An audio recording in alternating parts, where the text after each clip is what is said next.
Good morning friends, welcome to my YouTube channel advocate Amit Kumar Gupta. अपने income tax के cases की series में आज जो केस मैं आप लोगों के सामने डिस्कस करूंगा उस केस का नाम है principal commissioner of income tax versus Shrimati Sarojini M Kushe. ये केस 442 ITR पेज नंबर 327 पे रिपोर्ट हुआ। कर्नाटका हाई कोर्ट ने डिसाइड किया और मैटर 1 दिसंबर 2021 को डिसाइड किया गया। फ्रेंड्स, ये जो पूरा केस है वो सेक्शन 45 और 48 पर डिपेंडेंट है और इस केस के अंदर एक बहुत जो इंपॉर्टेंट बात निकल के ये आई कि इस केस के अंदर ये डिसाइड किया गया कि जो फुल वैल्यू ऑफ कंसिडरेशन है, जब भी हम कैपिटल गेन कैलकुलेट करते हैं तो फुल वैल्यू ऑफ कंसिडरेशन के अंदर से हमको कॉस्ट ऑफ एक्विजिशन निकालना होता है, जो ट्रांसफर एक्सपेंसेस होते हैं वो माइनस करने होते हैं और उसके बाद जो इनकम आती है वो टैक्सेबल होती है। इस केस के अंदर जो फुल वैल्यू ऑफ कंसिडरेशन एक पर्टिकुलर केस के अंदर डिटरमिन करनी थी।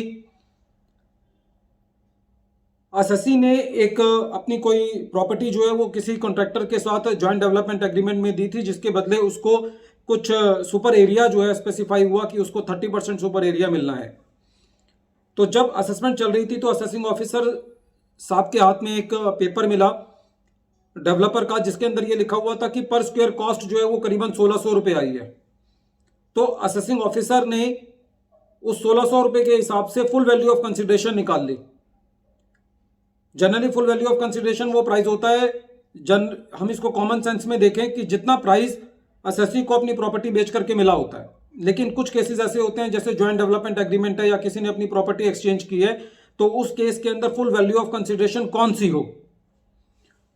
तो क्या इस केस के अंदर असेसिंग ऑफिसर ने जो फुल वैल्यू ऑफ कंसिडरेशन उस डेवलपर के लेटर के बिहाफ पे ली वो जस्टिफाई थी या नहीं थी, ये मेन एक क्वेश्चन था, जिसकी वजह से एसएससी की काफी सारी एडिशन बन रही थी।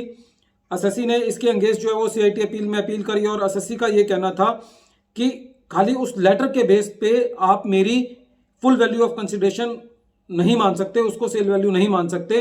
और एसएससी का कहना था कि जो गवर्नमेंट ने गाइडलाइंस इशू की हैं उसके बिहाफ पर मेरी फुल वैल्यू ऑफ कंसिडरेशन मानी जानी चाहिए। यही इस पूरे केस का मूलभूत आधार था।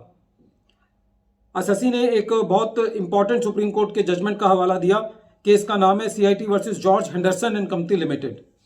इस केस के अंदर यह डिसाइड किया गया था कि जो असेसिंग ऑफिसर है वो फुल वैल्यू ऑफ कंसिडरेशन जो है वो मार्केट वैल्यू को ले सकता है। कुछ केसेस के अंदर ऐसा होता है कि जहां एसएससी ने कोई ऐसी ट्रांजैक्शन की है कि वो टैक्स की चोरी करना चाहता है, टैक्स को इवेड करना चाहता है, तो और उसने अपनी कंसिडरेशन कम दिखाई होती है, तो ये प्रावधान है कि जो असेसिंग ऑफिसर है वो फेयर मार्केट वैल्यू को फुल वैल्यू ऑफ कंसिडरेशन ले सकता है। आजकल तो फुल वैल्यू ऑफ कंसिडरेशन जो है वो जनरली स्टैंप ड्यूटी वैल्यूएशन पर ली जाती है, लेकिन इस पर्टिकुलर केस के अंदर जो फुल वैल्यू ऑफ कंसिडरेशन थी उसका जो मेन पॉइंट था ये कि वो क्या उस डेवलपर के एक लेटर के बिहाफ पे ली जाए या जो गाइडलाइंस गवर्नमेंट ने इशू किया है उसके बिहाफ पे ली जाए। तो यदि स्टैंप ड्यूटी वैल्यूएशन भी है तो वो भी एक तरीके से गवर्नमेंट की गाइडलाइंस है। तो इस केस में सीआईटी अपील ने ये कहा कि डेवलपर के लेटर के बिहाफ पे फुल वैल्यू ऑफ कंसिडरेशन जो है वो नहीं ली जा सकती। जो गवर्नमेंट की गाइडलाइंस है उसी के बेसिस पे आप जो है एसएससी की सेल कंसिडरेशन को फुल वैल्यू ऑफ कंसिडरेशन जो है वो लेना चाहिए।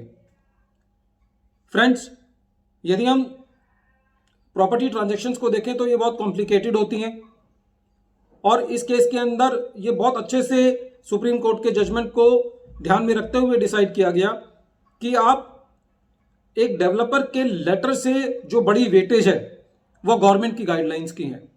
तो इस केस के अंदर जो बेसिकली डिसाइड किया गया वो ये किया गया कि adoption of fair market value should be based on guidelines issued by the government and not on the basis of the letter given by the government. कहने का मतलब ये हुआ कि यदि सपोज करो स्टैंप ड्यूटी वैल्यूएशन 2 करोड़ रुपए है और डेवलपर ने कोई ऐसा लेटर दिया हुआ है जिसकी वजह से वो वैल्यू 4 करोड़ आ रही है, तो आप खाली उस लेटर की वजह से 4 करोड़ रुपए नहीं ले लोगे।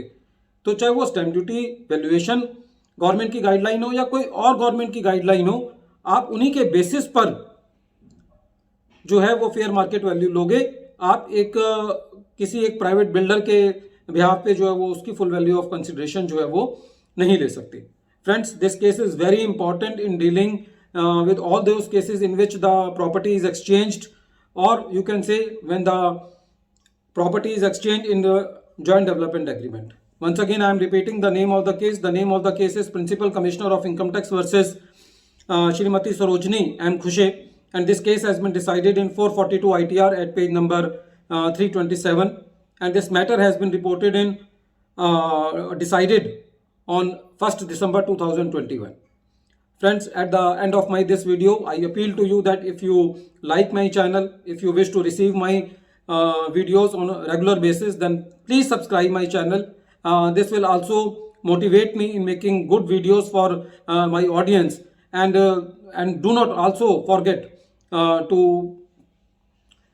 press the bell icon so that you may receive the future notifications on a timely basis. Thank you, friends. Thank you.